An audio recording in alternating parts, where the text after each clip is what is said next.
Hello, everyone, and welcome to another episode of Podnuts Pro. I am your host, Marvin B., coming at you from the great state of Florida, where once again it is raining.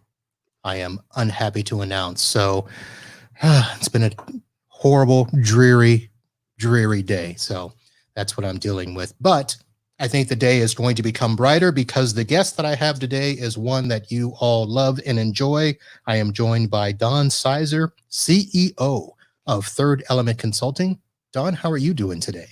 Fantastic. It is not raining where I am, so. It is not. Lucky you. Oh my goodness. So that's got to be good just in of itself. Most days, yes. Most days. All right. So most of you that have been a listener of the Podnuts Pro show will remember her. She was been on 2 episodes before, back in April of 2019 as part of the ASCII montage. And then again in September on episode 229, where we learned all about her and Third Element Consulting. So it was about time to get her back because we need her unique perspective in the community. Well, thank you for having me back. It was such an enjoyable experience the last couple of times that we did this, and I was really looking forward to doing this today. All right, beautiful. Well, why don't we start with just, some of the softball type questions. How are things going, and how's it been through this COVID pandemic? Everybody has been asking, how you doing? How are things going? Everybody's staying safe, that kind of thing. And we do the same thing with our clients, which is good, and we should. Things are going well. I mean, literally, business just kind of kept going for us, and actually, it's increased for us. So we're doing really, really well as far as that goes. Clients are, moving right along. Employees are moving right along. We just kind of picked all of our stuff up and went home, plugged it all back in, and went right back to work. So yeah, sounds good. Yeah. That's sort of like me, although I didn't have to pack up and go home because I don't have a ton of people at the office, so I can pretty much be me. I'm 1,000 feet from my house, so I just commute back and forth like I always did. Nice. I have an 18-minute commute, which isn't, isn't terrible, but yeah. That's not bad at all. No. But I think I'm about 18 seconds. Yeah, I know. I'm a little jealous. I got to tell you, a little bit. Yeah, it takes me longer to get from my door to the car than it does from the house to the office. But it's interesting. So you said that you had a little bit of an increase during this time. So explain that, because most people have not. So we've onboarded a number of clients. A bunch of deals have closed. Business for us literally is kind of booming at this point. So we're doing a little bit better than we thought we were going to be doing. We're actually going to double this year, and if we keep pushing, we may actually triple. Really? Yeah, are you talking in just revenue or revenue endpoints, or how are you defining the doubling? We're defining the doubling with revenue. Money. All right. Money. Yeah. Yeah. So, I hate to push it to money, but it's the money. It's all about the money. Same as the professional athletes. It's always about the money. It's always about the money. So, all right. So doubling the revenue, has it been, you said you've onboarded some new clients. Has it been just in the onboarding of clients? Has it been, increasing services, big projects? What's it been? We had a couple of big projects that closed. We've had a couple of small projects that closed, and it was, onboarding some new clients, and they literally onboarded during the pandemic. I mean, it was like, hey, pandemic's coming. We've got new clients. How are we going to do this? So it was a whole lot of scrambling, trying to figure out, from the way we normally do things to how we now have to do things for, right. At least for right now. So without being able to go on site, was this things that were, kind of in the works, or did you have to meet prospects during the pandemic and adjust on the fly like that? We've had to meet a couple during the pandemic, but we had started beforehand, and then it was kind of like, "Oh, hey, so we're gonna switch everything over to, virtual meetings and things like that," and they were really good about it. So, yeah, I can't really complain. Everybody has been fantastic about the move to online. We've had, like, one person we had a little bit of pushback from. There was a whole lot of like, "Yeah, it's just not for me." And you have to respect their decision for that too, so. Hmm. So it wasn't for them. So what? They still preferred the face to face, They or still prefer the face to face, and that's a whole lot of like, "When we can get back together, we'll have the face to face, but until then, we'll just keep on keeping on." oh, so you're making them wait? Yep. Nice. Put the foot down. Yeah, I gotta put the foot down. Well, I mean, we had a number of cases in our area, and it's just I can't send my staff out. I can't send, myself out, that kind of thing, when we don't know what the situation is. And then we had issues where, we have clients that are first responders and things like that, where we have to go because they Mm, have to stay up and running. So we have to kind of temper, where we're going, how we're interacting with people, how long we need to stay separate from other people. I mean, like, literally, before, I'm kind of running on to everything right now. Sorry. I tend to tell that's stories okay. in, Go in right this ahead. weird circular fashion. So, Is what people um, want to hear. Go ahead. right before all of this hit, I was out in California for an ASCII show. I was speaking with ASCII. So I was out in Long Beach, like, literally before the lockdown started. So I had been very, very ill before all of this hit, and I thought, oh, maybe I've actually had it. So we Mm, don't know whether or not. So we're still kind of waiting on the antibody test to see if we can get one and see if a number of us in the office have already had it or not. We think maybe we have. So we'll see. okay. You were thinking this at the start of the pandemic, or you're thinking this now, like you waiting for A little, a tests right little, now? little bit of both. We were waiting to see. We were hoping the antibody test would come out a lot faster than they did, to Right. see if we've actually had it. But Mm, here we are, still waiting. interesting. Yeah. So the conversation that I've actually avoided with a lot of people is the talk about the PPP loans and the EIDL and that sort of stuff. Part of it is because I don't have employees outside of my wife No, no. or I my think it's cool. texter. It's a good conversation to have. Right. So by all means, ask away. Well, I was going to ask because, like I said, I've avoided because I don't have employees other than the wife, and we've set ourselves up where we have emergency funds both for the business and for home. Which is So I very didn't have to smart. worry. Most Very people, smart. most people either aren't like that, don't think like that, couldn't do that. New businesses starting out, or even old businesses where you just didn't get to the point where you could save money. So Yeah. in your case, I know you've got a full staff. What did you guys do? So for us, I mean, we try to keep money aside all the time, at least a couple months of operating expenses, because you still have to pay your staff, you still have to do whatever. And if we have clients that are slow to pay or don't pay or whatever, payroll still comes due, whether Mhm. people pay or not. So you have to have, some money. Um, so we had some money set aside, but and I don't know how you guys do payroll or whatever. We actually use a service called Gusto. They're fantastic, by the way, and they take care of a lot of things for us. Well, one day I logged into my portal to do payroll, and they were like, "Hey, if you haven't done the PPP, you can do it directly through us." I was like, "Bonus!" So I went through the paperwork for that, and super easy. It was very streamlined. Had everything ready to go, all the documentation, they took care of it. Literally, all I had to do was, like, scan some driver's license and, add in a couple little pieces of paper, and that was it. Yeah, I think people that had those, for instance, our bank, we do all of our stuff, well, most of it online. And so as soon as we log in, it's there, asking if, hey, if you want to sign up here, you can. We just chose not to and took the risk of missing out if we needed it. But I think we're going to be okay. Most of our clients, and when I say most, basically all but one have paid their invoices on time. Which I've is got great, I've yeah. got one that's being a sole play, but I kind of expected it, and they're not a huge chunk, so I can survive. Well, and, So, I feel too, like, I'm not somebody else's bank, but on the flip side of that, if they really truly have a hardship and all of a sudden, like, they can't work or they're not getting money or whatever, call, you know? mhm, Make the call, let people know what the situation is, work something out. I mean, if you just, like, close down and don't tell anybody, and you're going to end up with hard feelings. But as long as the communication's going, you can work something out. right. So here's a question. So we're throwing out the outline now. Yeah, I know. So, We knew this was going to happen. yeah. Now, when this came up, did you guys have a plan to reach out to customers, or did customers reach out to you, or how did that happen? Because I know a lot of people really made an effort to reach out to customers first. We didn't. Um, So I'm going to answer that with yes. okay. We did not, we didn't necessarily have a plan, but it kind of went both ways. It was a whole lot of us calling them calling us, and a whole lot of like, okay, what do we do now? Oh, well, you unplug your things, you take them home, you plug them back in, and you just go back to work. And that's, for the most part, that's how everybody functioned. So it wasn't a huge deal as far as, the people that needed to go home went home and worked. And then again, because of municipal, local government, first responders, that kind of thing, are a big chunk of our clients. A lot of them just kept working at work because they Right. kind of have to do that. So, so yes, we did a little bit of both. Okay. Interesting. My clients, it was funny.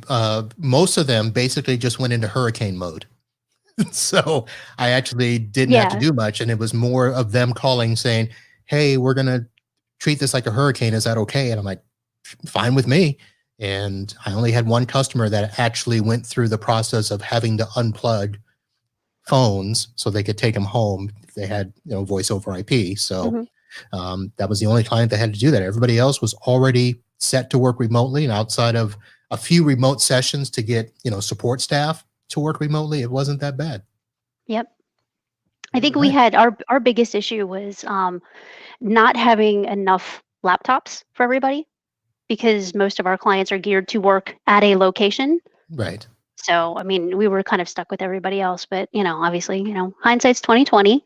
And going into this, we had, talked about this previously, like, hey, we should probably have more laptops. Oh, we don't need them. We don't want to spend the money, and they're all like, yeah, about those laptops. Yeah. Let's have that conversation again. Yeah. Yep. I got a few, and actually, I only have one left that I actually had them. So it worked out. Most of my inventory is Windows 10 stations for Hmm. customers that are still on Windows 7. Oh Idiots. gosh. Yeah.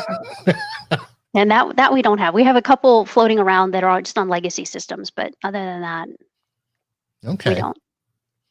All right. So let's try to transition back to the outline. Yeah, sure. So you mentioned that you're on track to double, maybe even triple this year.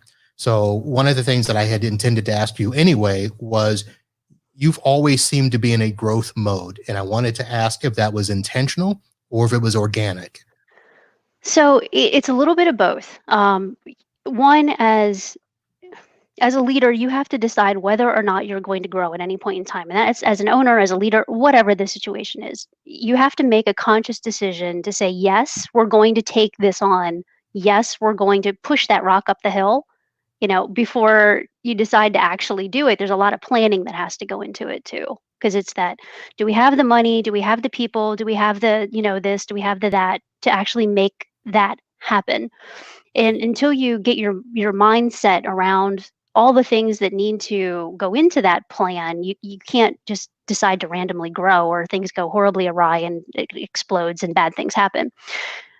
Or you can, and you just, go for it, because people have done that and it's worked fine. But I'm more of a planner. So some of it is organic in that, we have clients that are like, you guys are good. We've introduced you to these people, and that's how you grow. And then we've gotten to a point now where we're starting to just pick up momentum and grow in other ways too. All right. And are you staying within your little niche that you've had where, you've had the first responders, you've had the government. So are you able to do it within there, or are you moving into different sectors? We're moving into some different sectors as well. So we're still growing in the niche that we have, but we've hit a couple of other sectors, and because of them, we're actually now in West Virginia, and we're moving out to Missouri next. So Oh, yeah. Yeah. So oh, that's, like I said, it's a little more, planning and growth than I think we were even anticipating. But some of our clients are growing, and we're growing right along with them. now are they branch offices that you're taking on, or They the will, yeah, they will be a branch. nice? Yeah. All right. I assume you've reached out to other ASCII members to get support I remotely, or have. I have. That was like the first thing I did was like, Jerry, I need people's names. He's like, I got yeah, you. Don't worry. nice. All right. Yeah. No, So that that's worked out good. really well. Yeah, It was that's really interesting too. I was able to vet some of those names against some of the other vendors in the channel too. Like, what about this guy? What do you know about this guy? And they were like, yes for this one, no for that one. Oh, I really like this guy. He's really good. He's a partner of ours, that kind of thing. So that was neat too. so you vetted them with vendors based on the products that you use or just people that you've met? Based on people that I've met, but also products that we use. So people that we're pretty tight with vendor wise, I was able to just call them up and say, hey, do you know this person? How do they do their business? Is it in alignment, ethically, morally, that kind of thing, the same way that we would want to do it. So Okay, yeah, interesting. yeah. I was going to ask you something about your stack. Oh, I know what it was. So, You want my secret sauce, don't you? yeah, I always want secret sauce. Well, no, here's what's happening. So my research department had noticed that you had put out a ad for a knock technician. Yeah, And so yeah. my thought was, wait a minute, you have a knock? Are We you have a big enough knock. to have a knock? We are, yeah. So I was going to ask about that. So you've got well, let me ask, because everybody's definition of knock is a little bit different. It is, yes. So what is yours? So ours is, and most people would call it service desk, help Hmm. desk, that kind of thing. So we have a bunch of people that kind of work in the same area doing the same type of job. We don't have the cool monitors and all the flashy lights and cool stuff like You that. don't have the 80-inch dashboard on the wall? No, no one really cares. That's I mean, we do, and we all see the dashboard. I mean, what do you guys use for Your your ticketing SolarWinds. system? So your SolarWinds, we're actually a Datto partner for Hmm. that. So we Okay. have, we have a dashboard that's in front of our faces all day, every day. So we see all that stuff every time we log into the Datto. Okay. All right. So, okay. So basically a knock slash help desk tech, Yep, fielding your remote support calls, your yep, ticketing and all that stuff. yep. All But right. then they also look at our network monitoring and the monitoring queues and everything coming in that's automated and making sure that that gets done and take care of. Yeah. So yeah, we do have a knock. Okay. Yeah, Beautiful. All right. And Datto RM is part of your stack. it is. So there you go. There's some secret sauce. Well, actually, I was going to clue you in that I actually peeked and saw some other stuff. So one of your blogs, you have, it was called, what was it, My Favorite Tech Things or something like that? Yeah. And you had your staff all writing out what they Yep. liked and stuff. So Datto RMM was on there. Passportal was on there. Yep. Um, Unify is in your stack. Unify is in our stack. Yeah. Yeah. And then I was going to ask you, because one of the person actually wrote custom servers, Hmm. or actually phrased it, our custom servers are the Yeah. bomb or something like that. And I'm thinking, okay, is this your internal service that you guys built, or is this service that you custom build for clients? What was meant by that? So we do custom builds. Actually, we used to do custom builds. Some of them we've had to do some really unique things because of who our clientele is. So we've done some forensic machines and things like that over the last couple of years. We just put together an enormous, it is a monster server, it's a video server for security Hmm. video kind of things. And it was well into the six figures. So it was Okay. is a monster type server. So we've been using Supermicro for the longest time. So you can configure those, Right. However you want. however you want as far as that goes. And we just partnered with another company that does Supermicros as well, but just better pricing and things like that. And now they're coming in pretty much done for us. So Sweet. All yeah. right. So I can I hook you up with them. Yeah. well, I used to custom build. I don't anymore. I just went to HP. Easy for Gotcha. me, but I don't get to build super secret video servers either. Yeah. Secret Squirrel stuff. Yeah. Yeah, that must be nice. So I'm assuming that those are like tons of solid state drives with SAN storage, and Yeah. I think it was like you can't 1,300 pounds of you can't stuff. talk about it, can you? Yeah, a little bit. I mean, like I said, it's like 1,300 pounds of stuff is Wow. essentially what it is. Yeah, it's enormous. Now, is that go on site to the client, or does that stay in your place? So it's actually being delivered to a partner of ours first, the actual security company, and then we're prepping it from there, and then it goes onto the client site. So should be Nice. interesting. We have no idea how we're going to get this thing moved from one spot to another. So Well, Somebody will figure it out. Yeah, somebody's gonna figure it out. It's all about cost, right? That's exactly right. It's only a matter of money. Mm. And let's see. So I mentioned your blog thingy. So you also put another article out. Um, who plans for a pandemic? Yeah. That was Like that was interesting. who plans for this? Nobody. Nobody plans for something like this. I mean, you plan for things like fires or floods or, you have a bunch of I have one client that actually has like a train that runs by their building. We have one that runs by ours too. I mean, you plan for train derailments or crazy things like that, but you don't plan for a pandemic because everybody is in that mindset of we have drugs for everything. How Well, yeah, can it's how can this 2020. happen? Right, right. So how do you plan for something like this? I mean, how literally do you plan where you can't work together? Yeah. So So, it's interesting. So, a lot of that, I think people caught on pretty quick. It was more about how can you hook people up remotely to yep. function. And I think because we had been moving cloud-based, or we had been, getting our customers to deal with data anytime, anywhere, Mhm. to some degree, most of our customers, at least if they weren't prepared for it, they at least knew about it. Yeah. Maybe they didn't want to do it because they didn't want to pay for it. Yeah, well, that's true. I mean, there's some of that, but I think the biggest issues that we found was the work home balance is Hmm. very difficult to maintain when you get up in the morning, you go downstairs. In my case, because I've kicked myself out of our office that's upstairs. My husband and I were sharing an office, and it was getting really weird, both trying to be on calls at the same time. So I moved myself downstairs, and you start work, and then at the end of the day, you don't really stop probably the way that you should. So we were really blurring the lines probably for the first month and a half. Mm, Just working way more hours than we had been, which I mean, we got a lot of things accomplished, but right. it was a little crazy there for a while. And in talking with clients, a lot of them were doing the same thing. Like I didn't realize how many hours I was putting in and how much I was actually doing, and it was getting a little crazy. So interesting you mentioned that. I wasn't going to ask you about the work-life balance, but in your case, you worked with your husband at the Yep. office. Yep. I'm assuming it sounds like there was some separation there at the Yeah, office, wait, typically at the office, we're in 2 completely different parts of the building. He does his thing, I do mine. and then being at home couldn't separate as much, No, no, we were, and literally within 3 feet of each other. and kids at home, right? I still have one at home, but he's One, okay, graduating in, like, 2 weeks. So, all right. So you had to deal yeah. with the child being around there too, and Yeah.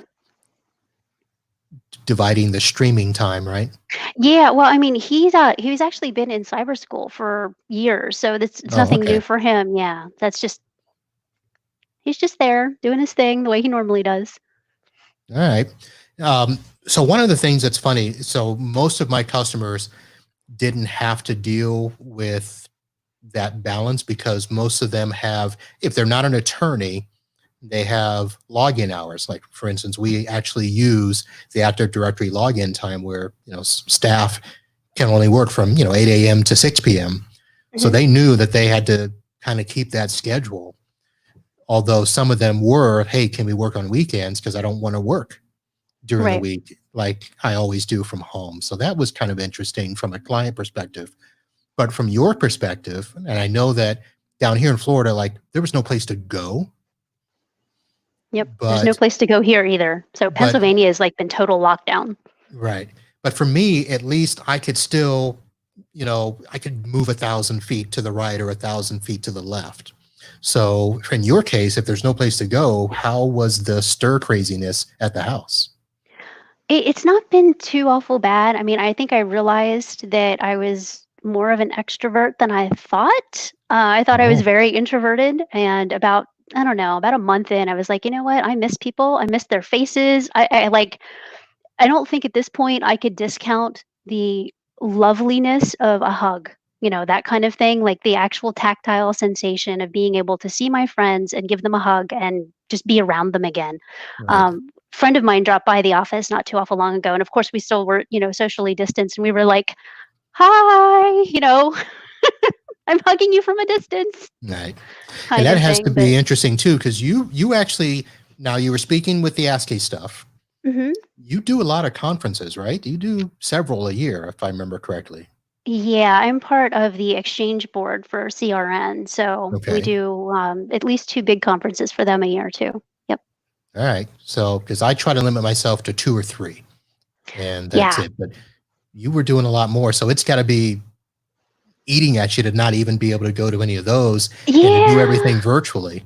It is a little weird. I was just on another podcast earlier today for them for CRN, so I got to see some people's faces. But it's while it's nice to be able to talk and mind share and things like that, it's not like being at a conference. You know what the conferences are like, Oh, and yeah. after everything ends for the day, to be able to sit down and really talk to people, and how are you Kind of doing? hmm How are things let the hair going? down, have a Let the hair drink. down and actually talk to another owner to owner and say, "How are you doing this?" Because obviously you're doing something better than I am somehow. And you find out they're really not, but they might be doing something slightly different or in a different way, or they just have a different take on something, and you take back that little bit of, I don't know, genius or secret sauce that they've got going on, and you can, then reapply it. So I miss some of that for sure. Yeah, I think we all do. I actually got a text from another tech who, was saying, "Hey, I just need to chat. When do you have time?" And we're gonna have to set up a time tomorrow to do that because you don't have that normal time where Mhm. every year you get accustomed to seeing somebody and knowing that we're going to be able to spend time, sit at a table and throw stuff back and forth or things like that. So this is a gentleman that we didn't have that this year. So Yeah, I know we've gotten together, the usual conference people that all hang out together. We got together once through this already, and it's getting to be about time to do it again. And there's probably 15 to 20 of us on that call. So that was really kind of nice. And it was just a whole, how are things going for you? What's it like over here?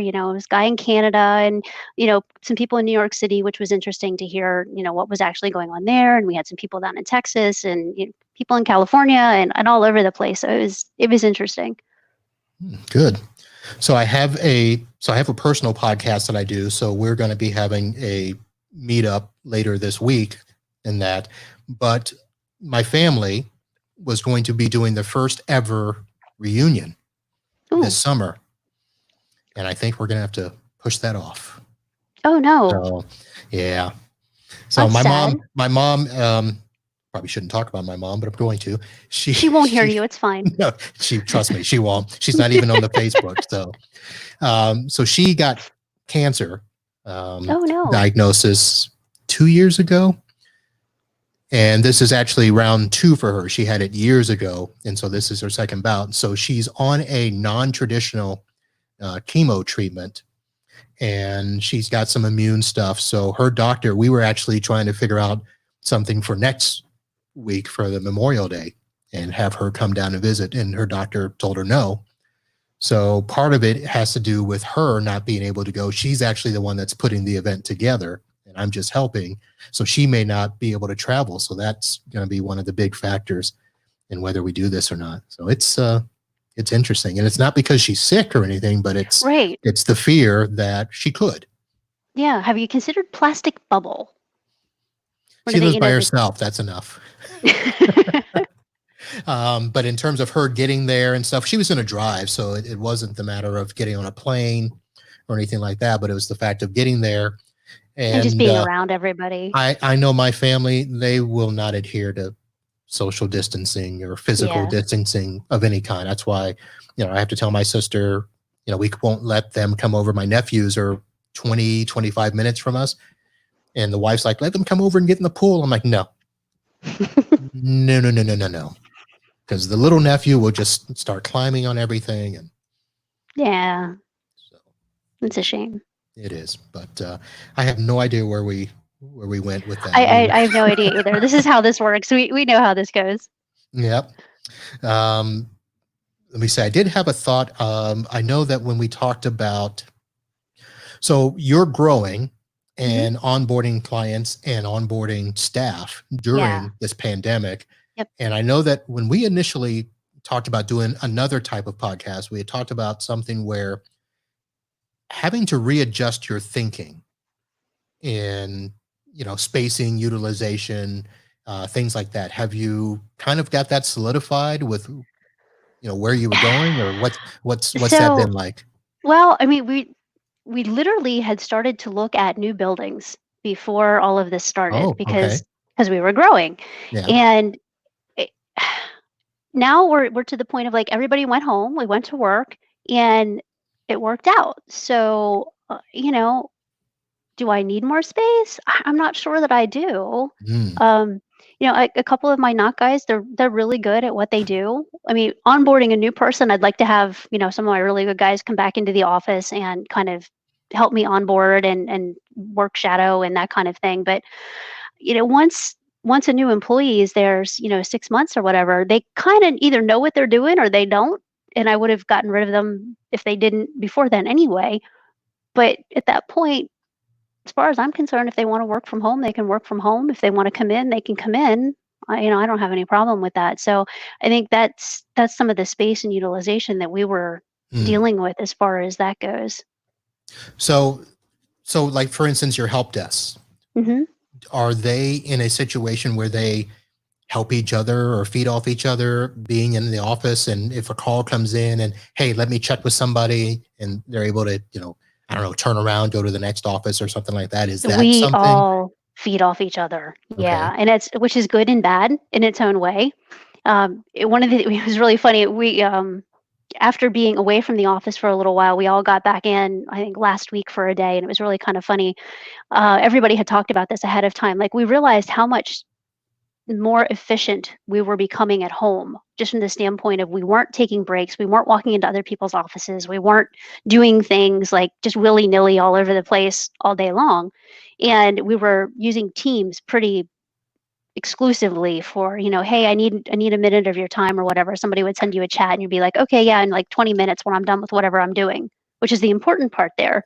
Let me Right. finish out what I'm doing instead of I'm in your office standing here looking at you, and then you have to stop what you're doing, focus on something else, and then they leave and you're like, where was I at? I don't remember because my thought train is already gone at that point. So then you have to Right. refocus, and how much time have you lost in all of that? Interesting. I'm going to have to make my wife listen to this, because we have this discussion all the time. I'm because sorry. she'll come in and I'll be in the midst of doing stuff, and not that her, question is important or not important, Right. but I usually will try to stop and answer, and then of course you're off track. And unless I'm doing something where I've got a checklist and I can, okay, I left off at this point here, but most of the time I'm not.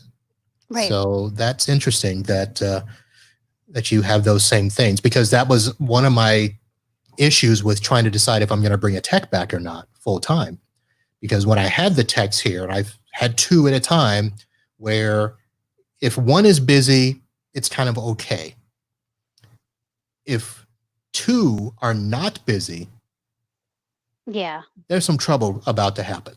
Yeah, yeah, that's And that's definitely a thing. And again, it's that whole utilization thing. You want to make sure that they're utilized at least 80% of the time, and that kind of thing. So, as far as I think the biggest thing is documenting whatever you can ahead of time, before you start bringing people in. But once you have all of that done, and you have your guys available to you, you just make sure that they actually have the work to be able to do. yeah, well, this was back in 2008 as we were going remote. And yeah. So it just turned out that I could do stuff faster remotely than to have them do it. And they didn't have the, I don't want to discount their personalities, but they weren't really person People, on the people. phone, people. So back then, it was a long time ago. So, looking at things now, it's completely different than it was before. Oh yeah, Although, yeah, interesting. All right. So let's see. I'm going to pull up the outline and see what we yeah. That's have. fine. Yeah, I've got it up too, because I get Um, lost. that's okay. Now, so we did talk about, I don't think you answered the question. Let's go back. So the Sure. idea of spacing and utilization. Yep. So it sounds like you're still contemplating whether or not you need more space. We are still. Okay. You thought I let that slide, didn't you? I was hoping. I don't have a direct answer. I wish I did. Um, You don't have to have an answer. I just want to yeah, hear what you're thinking you know, because that's a thought right now because a lot of other businesses are thinking the same thing. they are, and a lot of our clients are thinking the same thing, Yeah. which has been it's been an interesting conversation the entire way around, and it's not just us. Like I said, I was talking to a guy in Canada, same thing. Talking to a guy in Texas, same thing. So it's not like it's just, a couple people here and a couple people there. It's everybody is rethinking the amount of space that they need and who likes to actually work from home versus work at the office. And I think there's an argument for both. Um, and for both together. So, are we going to keep looking for space? I think long term, yes. I think that's going to be the answer long term. We keep hoping that the building next door for us goes up for sale. So we're still kind of like, come on, Yeah. Okay. that kind of thing. We ended up, long story here, but I'm going to make it really short. The building that we bought was actually the oldest residence in the town that we have. So we flipped a house into a building for us. The house next door to it was the daughter's home that our building belongs to, that kind of thing. So Okay. the builder of our place built the one next door to it for their daughter. So they're Mm. actually two places that go together, and we're Okay. hoping to actually get them back together long term. Oh, So that was one option for us, and we were looking at some like warehousing space and things like that as well, just so we had more room for right. the knock, more room for prep area, that kind of thing, because we're kind of bursting at the seams in some places. But we talked about some hot desking, especially with my husband and I using the same office and never being in the office at the same time. So we would just hot desk in and out of there.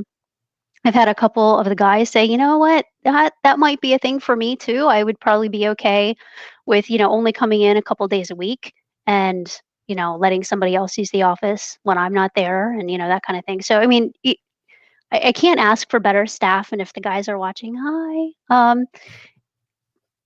They've been amazing through all of this and very flexible, and they're very flexible with plans moving forward as well. Right. So, you know, Okay. So let me go back and ask about the house next door. So yep. are they like similar houses? Is the daughter house smaller or is it, I think they're about the same size. The one that we are in is actually original log cabin kind of thing. Now it has a different exterior on it, and there's brick, and there's add-ons to it, and everything else. It's almost insulation 4,000 and stuff like that? exactly. Surprisingly, it's actually very well insulated, but it's 4,000 square feet that we have right now, and then the one next to us is probably about 3,200 would be my guess, all told. Okay. So, but it's different. It's total brick. There's no, log cabin underneath it, but there's an adjoining door between the two of them through our conference room somewhere. We just have to find it because it's been covered up over the years. But yeah, we could just, bring them back together. Okay. Yeah. So the idea of hot desking, I assume that would work for things like your help desk area where, they all didn't have to be in the help desk at the same time. Right. Some could be, a couple working during the day, some at home, and then they could flip flop. So that would work. Yep. Absolutely. And interesting. So in terms of remote support, so I know I'm jumping away from that. No, that's all I right. try to come back. I said, I know how this is. We're kind of all over the place. Yes, because the idea of our clients either downsizing their physical space or, because I've got a client right now that they're busting at the seams, but now they're thinking, well, we don't need more space if we let people work from home. But now the issue of how do we support those home systems comes up because, we have to deal with the fact of temporarily we've put on, our agent so that we can verify that the system stays up to date and has virus protection and things of that nature. But going forward, right now I've done those at a reduced rate because it's temporary. And I figure, but if it goes full time and I have to now support those home systems, they're not going to get a reduced rate the entire time. So have you guys looked at that type of scenario as to, how you're going to support people not in the Yeah. office? Yeah, we did, and we looked at basically a I wanna call it a kit kind of thing. So it would have, some type of wireless in it, some type of, this thing in it, some type of that thing in it, and then, all the peripherals that they need to have, the antivirus, the um, whether or not they were gonna have some type of managed detection and response, whatever the situation was going to be, and that would be, whatever package that we put together for home. And then talking to the client, it would be a whole lot of, are you supplying, a laptop, whatever the case might be? Because if that's the case, we're going to recommend, this particular thing with this particular kit, and they can just take it home and they're ready to go. Okay, so you're talking about building an actual work from home kit Hmm. for them to take home. Yep.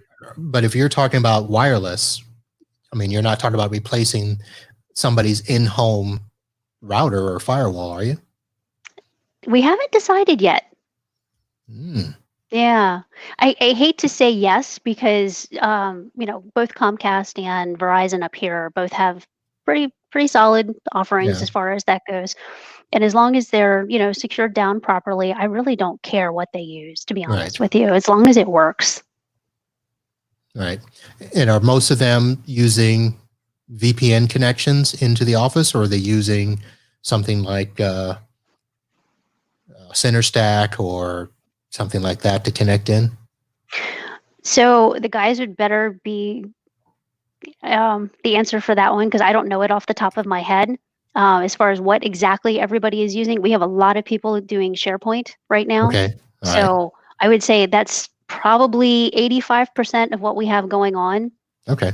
And then everybody else is mobile by default. So they're terminal server and they're all kind of within their own ecosystem as far as that goes. But we have a couple outliers, but for the most part, it's SharePoint, Okay. All right. Office 365, that kind of thing. All right. Back to the house. Yep, absolutely. So you bought the building. Mhm. How did you get to buy the oldest building in It came town? it came up for sale, And and was it like a renovation thing where, hey, we need to save this building. Why not us? so it was really funny. Where we're at, the one of our clients is actually the municipality that's there, and we got an email from them. I got an email from the economic development person for the county. I got an email from our realtor. It was kind of one of those things where like all the stars aligned, and they're like, "Hey, have you looked at this property?" I'm like, "No, I haven't yet, but probably we should." That was the realtor. It was like, "Hey, let's go take a look at this." And it wasn't like, an hour after we looked at the place, we got, the county and then the actual municipality weighed in and said, "Hey, have you taken a look at this?" And we are like, "Yeah, we were just there." So it was So they interesting that wanted you to take the building. yeah, Really? That's yeah. interesting. Yeah, it was really interesting. So we walked in and we walked through a side door, walked around the corner, and the original kitchen is still, all intact because it was a house before. And of course, the fireplace was there because it was built in 1810, and it's a 9 foot wide fireplace. And I was like, yeah, we're gonna take this one. I don't really care what the rest of this is just cool. so Okay. so I think we're the only office that actually has a working 9 foot wide fireplace that I can literally stand in. Wow. Yeah, it's wild. And there's a couple other working fireplaces in the building as well. So conference room has one. Actually, our knock area has a fireplace. It's a beautiful place to go to work. You actually feel like you're coming home. All right. So let me make a note here. We probably need to do a virtual A walkthrough, yeah, yeah, like a cribs podcast where yeah, you walk us absolutely. around and show us all that stuff, because that sounds pretty cool. Now, did you have to do anything when you moved in or No, it before you was moved in? fine. It No, I was mean, ready? oh gosh, no. Really? So the people that lived there, they were older, and the husband had died, I think, a year before. The place sat empty for about a year as well. So it was in some pretty rough shape. There was so much wallpaper. There was wallpaper everywhere. Of It was course. oh, it was awful. It was some awful wallpaper. So there was a lot of, removal of things. What we didn't do was move walls. We didn't have to do any like major renovations, and some of the things we felt needed to be left alone because it is basically we're caretakers of a historical property at this I was going to point. say it's historic. It So, is, it okay. is. So we've been very picky about what we've done and what we haven't, and of course, we also have to go before the historical architectural review board in town anytime we want to make changes to the facade or anything like that. So anything that can be seen from the street has to adhere to certain rules. Right. So from signage to anything we do out front, it's got to be very particular. Mm. And I'm Yeah, assuming the same will apply for the for the sister one house. next door. Yeah. Okay. Yeah. How old are these? Um, so the one that we have is 1810. There was something on the site from 1790, so we think part of the foundation is from 1790, Wow. and then yeah, you can imagine what running Cat 6 was like through that building. That was an adventure. Right. Um, but the other one I think was 1830s, 1840s. So it's a little bit newer in brick, so it shouldn't be nearly as bad. A little bit newer. 1830. I know it's practically brand new. The building code was so much better. It's not log. It's exactly right. It's not log. Wow. Yeah. Okay. So that is interesting. Yeah. Very interesting. So, okay, I'm having multiple thoughts simultaneously. So let me separate them out. So, because of that, are you guys now a fixture in the town? Like, are you the talk of the town because of buying the house? And does that help with the business in any way? I want to say yes, but I don't really know that that's the case. I think everybody knows change of ownership. If we're outside, like I still mow the lawn there, that kind of thing. And there's What? plenty of, oh yeah, I don't have anybody to do it. So I stopped by the other day and mowed the lawn. It's not unusual for people in town to stop and say, "We love what you've done with the place. It looks amazing. Do you guys actually live here?" "No, we don't. It's full office." And they're like, "Oh, it's so nice. It's so much, nicer than it was, blah, blah, blah, blah, blah." And a lot of people know the history of the house. So it's very interesting to have people stop by and comment on it and talk to us about it and things like that. So I think people do stop by specifically for that kind of thing. The town actually does some really nice things through the year as well. And unfortunately, they got canceled this year, but one of the things that they do is like a wine walk.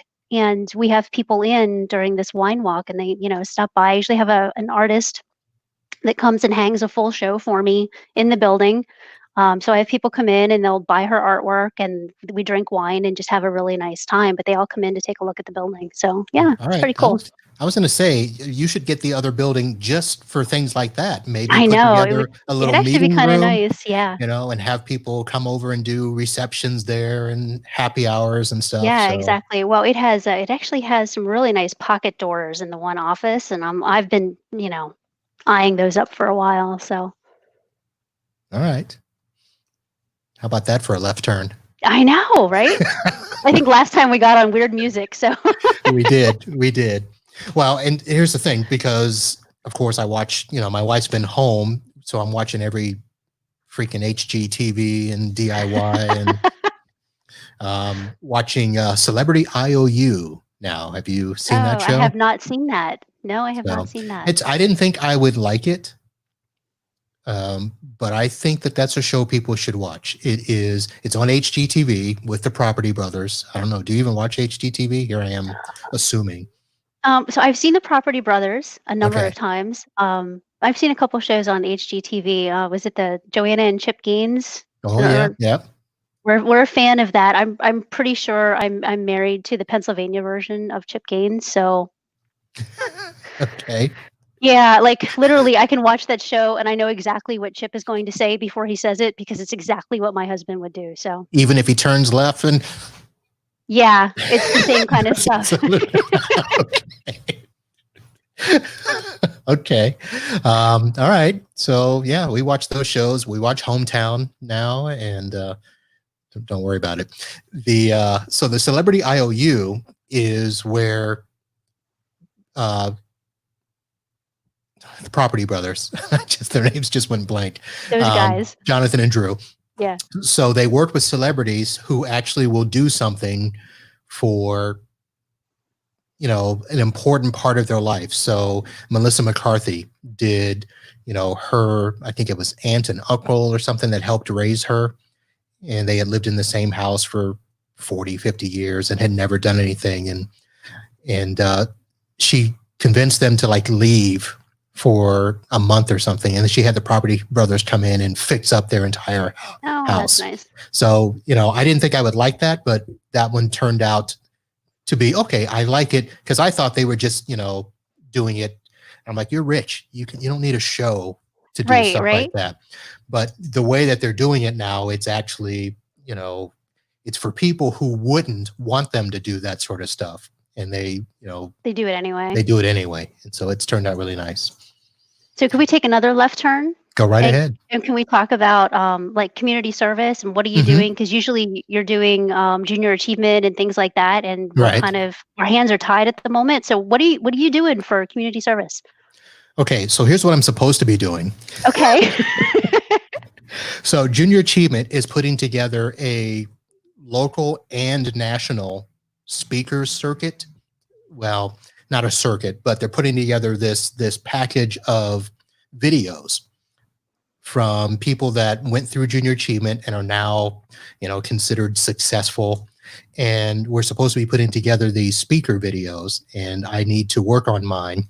That will go up either on a local Junior Achievement website or the national website, and just talk about, here's what Junior Achievement did for me. Here's the things I've done in my life that I can attribute back to there. So that's something that I've been working with, or I should be working with more for Junior Achievement to do. And that's the first thing that pops up. The other thing I think has just been working with their alumni association to be more active. Junior Achievement is one of those organizations where there should be much more recognition than what they've gotten in terms of their contributions to society, to our economy, to, helping people become businessmen and women and make things happen. So we're working with that to try to do some stuff there. Cool. Very cool. What are you doing? What I'm supposed to be doing. Is that how that goes? Yep.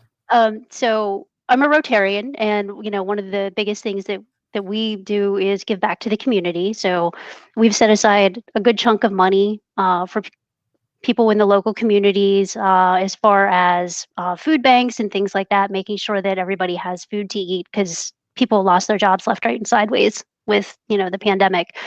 So we're doing some of that. We're doing a lot of outreach for people in nursing homes, in people that are home sick, that kind of thing, older members of the community. So writing letters and cards and stuff along that. I mean, we're actually looking for community service type things that we can do from home, and it's really difficult to find things to do. Difficult because things aren't being done and people are kind of stuck, or difficult because there's so much already being done? Difficult in that we are used to being out in the community physically doing things. And it's difficult to be physically out in the community doing things when you're not allowed to be out in the community physically doing things. So, I mean, we had looked at one of the sites that we were doing some actual work at. We were trying to get out and be able to, get back into there and finish up some of the work that needed to get done. And we had to put that aside too, because that county wasn't open yet. So we're just now looking at, opening up this county, I think next week. So, yeah. Okay. So you took a hard left, so I'm going to keep us going. But first, before we do that, I know that we had talked about, the show being an hour. So what type of a stop do you have if we go over? Not too awful much. We have a wind down after this. We do wind down Wednesdays. Wind down. Okay. All right. So here's the thing. So, I have to admit that part of why I haven't been able to do as much is because, as we discussed before the show, my wife has been sick. Yep. So I don't want to say I've been tied to the house, but it's something where a lot of things got put on hold. Yeah, I mean, when you're when your significant other, your helpmate, that person that you go through life with, when they are down and out, I mean, you're their second pair of hands. I mean, you Yep. do what you need to do to make sure that they have what they need and they're taken care of properly and things like that. I mean, I totally get it. Yeah. But in having, I do this podcast for the tech community, and one of the things that I had been planning to do for a long time was to do a personal podcast going back to, my high school friends, college friends, junior achievement. And she actually said, you know what, why don't you go ahead and start it now? Because you just need to. So I Yeah. did do that. And one of the discussions that always comes up is, how much more we should be doing to stay in touch and to be active and things like that. So it sounds like you guys are doing that within your community. So I wanted to ask, is it something that you're doing because you think the business should, or is it something that you're doing because that's what you want to do? I think it's very important, both as a business owner, but morally and ethically, to give back to your community. Period. The end. Okay. If you're a part of a community, be a part of your community. If all you're doing is living there, you're not a part of the community. Go be a part of it. Do what you need to do, help your people out around you, just be a part of something. All right. I mean, that's just me personally. So outside of these food drives you talked about doing now, like what are some things that you have done in the past, or some things maybe you're thinking of doing that need to happen?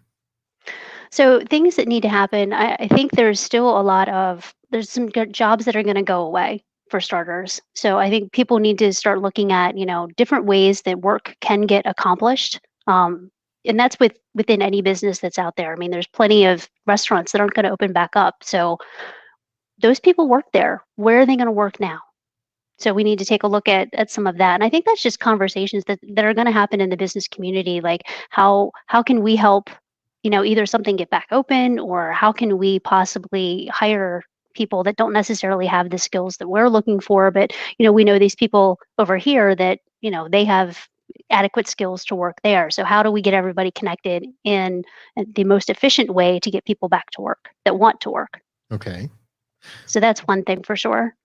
All right. Are you a part of a networking group? I know you're Rotarian, but do you do any other networking for the business or socially? Um, yes and no. We do some through one of the chambers that are local to us, so we have that availability. Other than that, we don't. We're a little bit introverted in that respect. So in the local community, for me, it's Rotary that gets me Okay. involved.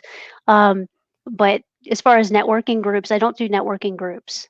It's just a matter of, like, I have contacts all over the place, but Right. the networking group thing, I don't do much of that because a lot of it, and I hate to say it this way, but you get out there and you're like, all you see is mompreneurs that are selling their oils and their other things. I'm like, I don't need this in my life. So Well, true, because I was in yeah, them, and I got tired because it was full of salespeople.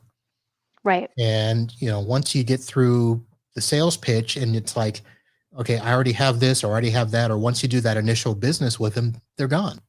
Right. And I'm not saying they're all like that. It's just a matter of finding the right one. And Right. in our area, I mean, the chambers are usually pretty good. You find a couple of decent people that you want to hang out with there. And I found some really good friends through a local chamber, and that we all hang out still and do things together and talk and that kind of thing. But the average networking group is not really for me.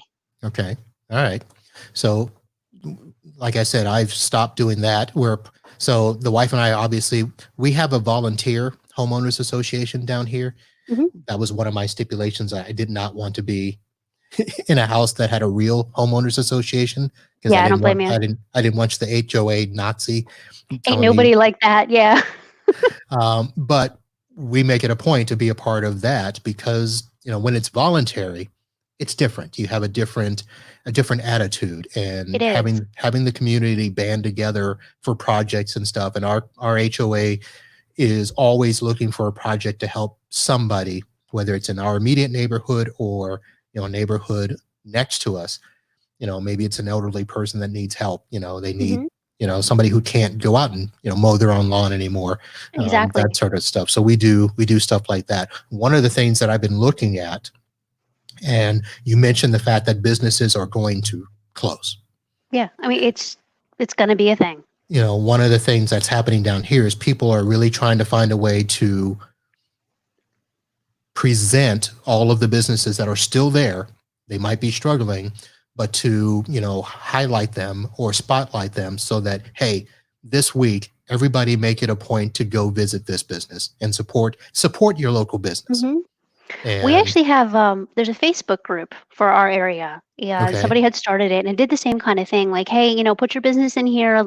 Let people know what it is that you do. And it's been a whole lot of, hey, I need this particular thing. Who does that here? right, So, I mean, that's been fantastic, and it was done with the best intentions, and people have used it with the best of intentions. So that's been good to see that people banded together and banded together well. right. So I was going to go somewhere else, but I'm going to avoid going down that road.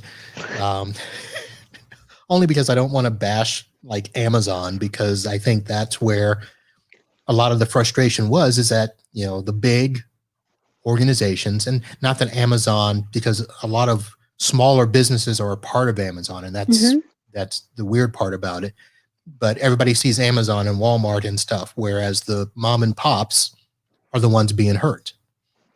Um, so that was something our community is trying to figure out. How can we support the local businesses? Like, we're going to need a new door eventually. So it's like we want to make sure we find a local door company instead of going to Home Depot or Lowe's. And Right. I mean, I don't want to make it anti Home Depot or Lowe's, but No, support the think people it's that need help. yeah, it's the remembering that there are small businesses out there, and it's those small businesses that provide a lot of jobs, believe it or not. I know everybody thinks, oh, well, everybody's employed at this big company, but the truth of the matter is that small businesses employ most of the people in the United States. Yes. Yep. All right. Let me get off that road before we go too far. That's okay. No, it's all good. All right. Well, let's do this. Florida Man versus the world. Do you have a story? I don't. I wish I did, but my gosh, I love these, and I wait for them like every time you post one, and I'm still laughing at the lady that got drunk in the bar and kissed somebody, and it was hilarious. Those are awesome. Yeah, I don't have one. I think the only Florida story I have is we were down. I think it was 2 years ago. My brother now lives in Florida, so I'm literally related to Florida Man now, I Okay. think. So. um, and we were at it was a lake called Mount Dora, I believe, Mm-hmm. or the town, and it- they had signs up around the lake that says "Do not instigate the alligators." And I was like, "How do you instigate an alligator?" And apparently, people like wade in and take pictures of them and start throwing food at them and crazy stuff like that. And I was like, "Wow, instigate alligators!" So I want to see Florida Man instigate an alligator. Well, I'm sure there's probably 100 of those types of stories where, I always get reminded. So whenever I put these out, or whenever somebody, my good friend Chad from up north always wants to remind me that nothing is better than the person who threw an alligator through a Wendy's drive-through window. Was it a big alligator or a small It was alligator? a small alligator, but it was pretty funny. So, all right. Well, I won't, since we don't have a contender, I'll just read the I'll read the headlines, and Excellent. Okay. we'll see if somebody wants to, because I don't think I have a submission from. I usually get submissions from people Oh, nice. sending me the stories, but so this one's actually a good story. So a Florida man reunited with stolen class ring 52 years later. So that's a good story. That is a good story. Was it his Um, class ring or just a random one? uh, it was his. 52 years after it was stolen during his senior year. So it was So stolen by another Florida man. probably in 1968. Wow. Nice. Florida man who thought coronavirus was a fake crisis gets infected, admits he was wrong. No way. I think we've had like 10 of those down here. Yeah, We but I mean, he admitted he was wrong though. oh, that part. Yeah. Okay. Let's see. Florida man accused of exposing himself claims he needed to air out. Oh, I think I saw that one on Reddit, actually. That was pretty good. Okay. Let's see. This is all about the Florida man stuck on the cruise ship. Oh my gosh. Has this just become a meme at this point? Like, oh, it's been a meme. It's been a meme for years. There were actually websites devoted to Florida man. Oh, wow. Every day, just putting out. And there was actually a Florida man podcast I saw a couple of years ago. It hasn't been on for a while. I think they just got tired because it's too easy for everybody to do a Florida man story. So. Oh, wow. All right. Well, that's some of the headlines for the last 24. That's just the last 24 hours. Oh my gosh. Wow. Here's the one. So, okay, this one's 6 days ago. This one I'm sure you've probably seen. Florida man attacks victim who didn't thank him for holding open door to liquor store. I did see that one. Yes. Yes. That's my state. All right. So enough of that. Anything that we thought we were going to talk about that you wanted to make sure we at least highlighted or mention? Anything that you wanted to bring up? No, I mean, we actually kind of did stick to the outline. We did. I tried to get us back on course. Yeah, you did a good job. You literally wrangled cats for the most part today, so I'm proud of you.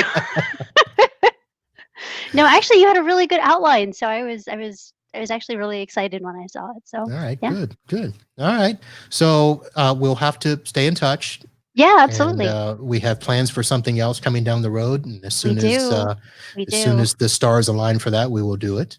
Absolutely. And I'm going to start working on this Third Element Cribs edition. Okay, cool. Figure that out. All right. Actually, I think it would be a lot of fun to see other people's offices. Yeah. You know what? We could make a whole series out of that. We could have several people. Can't do it out of my office. It's too small and too messy. Oh, you totally could. I mean, just pan the camera around and be like, "Hey, here we are." Yep. Yeah. Well, although I have to go through the window, I'd have to, because that's my tech area in the back. So I have my little captain's window I watch from. Oh, nice. So. All right. Well, Dawn, thank you very much for doing this. It has been an honor and a privilege, as always. Honestly, this capped off my day. I'm so glad we did this. You're going to go right from this to wine, aren't you? I am. I'm going from this to wine down. Yeah. Beautiful. All right. I'll send you off with a smile. So, ladies and gentlemen, Dawn Sizer, CEO of Third Element Consulting, and one of my better guests at following. Oh, that's sad. I was going to say one of my better guests at following the outline and trying to stay on course with me. So. We just stopped at one of your better guests. I was like, nope. All right. So that's going to do it for this episode of Podnuts Pro. Be sure to head over to podnuts.com and check out some of the other shows. Support the affiliates and sponsors of the network. If you want to support the show, click on my Amazon store link and do your shopping on Amazon just as you normally do. No change in price, but a little bit comes back to the show to help pay for hosting and streaming and stuff like that so that I can keep bringing great guests like Dawn Sizer onto the show. So that's going to do it. Thank you very much. And until next time, holla.